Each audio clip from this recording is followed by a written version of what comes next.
Are you ready for an edgy video? Maybe I'm just weird, but I have this longing for an era I've never lived in before. And nothing I've ever seen in media has quite matched with this taste I have in the back of my mind. But I can describe what it's like. It's like that scene in 101 Dalmatians where they're all like watching the TV, the sound of the old cartoon, the like faded brown hue of the room. I feel like I can even smell the carpet in the room. But what I'm looking for isn't quite that. Because it's also like those old 1940s Sherlock Holmes movies with Basil Rathbone. The way everyone's dressed and their dramatic word choices. These days we really don't have anyone talking about how the struggle will go on, Watson, until all the greed and cruelty have burned out of us. But even then, it's still not what I see in my head when I shut my eyes and my imagination sees what has never been perfectly described by any Pinterest aesthetic. And I recognize that, much like trying to find the perfect 90s anime that gives you the feeling of cruising down a Japanese highway, it's a futile effort. But what's come the closest is when I discovered audio dramas, like old audio dramas, War of the Worlds type of old, like turn of the century. They just figured out what sound is. In these old recordings, you can hear little snippets of the crew and actors fumbling to get their mics working. The sound of like doors opening and shutting, little snippets of like the daily drama, what's been going on. Do you think they knew that a century later, someone would be listening in and sympathizing with them? Your imagination getting to create the backstory for the actor playing Dracula as he does his vocal warm-ups that are literally the same warm-ups that we're doing today. And then he curses under his breath when his accent just doesn't sound right to him. And just like I would too, the director comes out to reassure him that it sounds great. You look up the career of this actor to see what his life turned out to be. Where was he from? Was he someone searching for his big break? Or just a guy they grabbed off the street and offered 2 nickels, which even back then was still underpaying actors. And you hope to find any information except a face to put to a name. You find nothing on the actor, nothing on the director, and find out that the production studio was just a random part of the city's public broadcasting. And it was just a bunch of union dudes operating out of an old church that's since been torn down and replaced by a strip mall.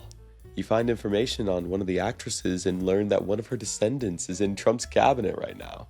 That's awkward. Wonder if there's a reflection on her politics at all there, or if there's maybe a deeper story. You find a new play and it begins. The narrator introduces it as Sherlock Holmes, a drama in 4 acts. The crackle of the mics alone has all the white noise I need to be happy. The actors have a way of speaking that's just so real and genuine. They don't feel like they're trying to fit into some vintage mold. They're just vibing, and we built the mold in their shape. Then you hear, in between these great lines, that the actors are making jokes, laughing when they skip a line, reacting to the sound effects and mimicking them. And you realize that if you take out the mic crackle and give them California accents, it's honestly indistinguishable from the rehearsals that you go to today. Then you realize that the seriousness and importance that society imagined this era of drama had is its own form of nostalgia blindness.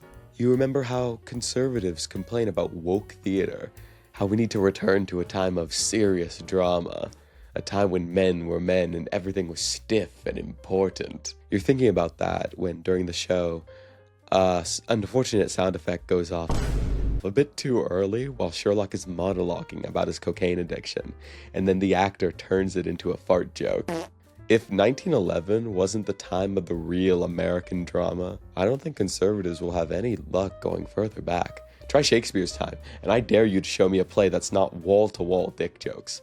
I worked on a production of Measure for Measure where an older audience member left in anger because he thought we changed the play to be all about women's rights. We didn't change a line though, so I guess a man born in 1564 was just a bit too progressive for the modern conservative. Just wait until he hears about the Greeks. The thought of women existing being bad isn't just a thing that's ruining theater for conservatives. It's also ruining video games. After the Game Awards, there was this uproar over the female lead in The Witcher 4, a game that's clearly the cornerstone of our society. You can almost understand and sympathize with conservatives for misunderstanding the world of 100 years ago. But I swear, it was only 10 years ago that we were all playing Metroid with no issues. Maybe it's politics. Too much politics in my games and my theater. And honestly, I get that too. I'm tired of everything feeling like it has to be a response to the modern time. And I think, why can't the current radio plays be apolitical, like this Sherlock Holmes play I was listening to, whose whole plot is constructed around the idea that British imperialism is evil, and has lines like, "Our prisons are so well conducted that prisoners often find them nicer than our hotels, cleaner and more orderly." But like, memes aside, like, I got here because I really empathize with conservatives. For years, I've been drawn to this nostalgic idea that's been in my head, an idea of just a better time before I was born. But what I'm learning is that can't be found, because it never existed. People have always been people, but in different fonts. And to try to return to the past is like trying to return to the womb, you know? You just want to go back to an imagined time where you didn't have to worry. And trying to make society return to an imagined time by yelling at video game companies, or random dudes working at a theater, or creating laws against abortion, or replacing textbooks with the Bible in order to force people to live in your imagined world, is just never going to work. A little lesson you learn in theater and in life, I think, is that you can't make anyone do anything. Much like how I can't get a bunch of actors together and tell them to perfectly recreate the play I have in my head, you can't make the world you have in your head by yelling at people to stop being woke or whatever. Like, you can't just like yell at someone to be trad and then suddenly like every woman's like, holy shit, I need to have 2.5 kids right now, and it's something I want. The push and pull of society.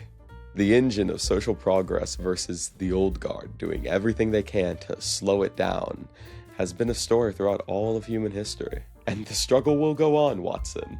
If the wheel of history has taught us anything, it's that life can't be limited by laws. They've been trying since before Hammurabi, and it seems that no matter what they try to stop, people will continue to live. And theater can't be held back either. Those shows made by conservatives are boring anyway. It's why no one goes to the opera. No shade, opera. No shade. No shade. So the only thing to do is to try to create something new. Take this weird nostalgic feeling I've had in my bones and use it for inspiration. For what? I don't know, but for something. At least a nice outfit or two. Because I have this longing nostalgia for an era that I never lived in, and nothing I've ever seen has quite matched it. So I'll make it myself, and hopefully then other people will understand why I love these weird vintage radio plays so much. Why I sit on my couch with a blanket and hot chocolate, imagining I can afford a roaring fire, and listening in on people who had no idea they were even being recorded. They didn't even know the lines they were going to read that day. Picturing the look of the room they're in, what it would have smelled like, and falling asleep to the crackle of those old microphones as the narrator says, "Thank you for listening to Sherlock Holmes, a drama that has become quite queer." And thank you for listening. If you need any recommendations for radio dramas, let me know in the comments what you're interested in, and I got you. I got like a whole playlist. Okay, bye. Thank you. Bye. Fuck. Bye.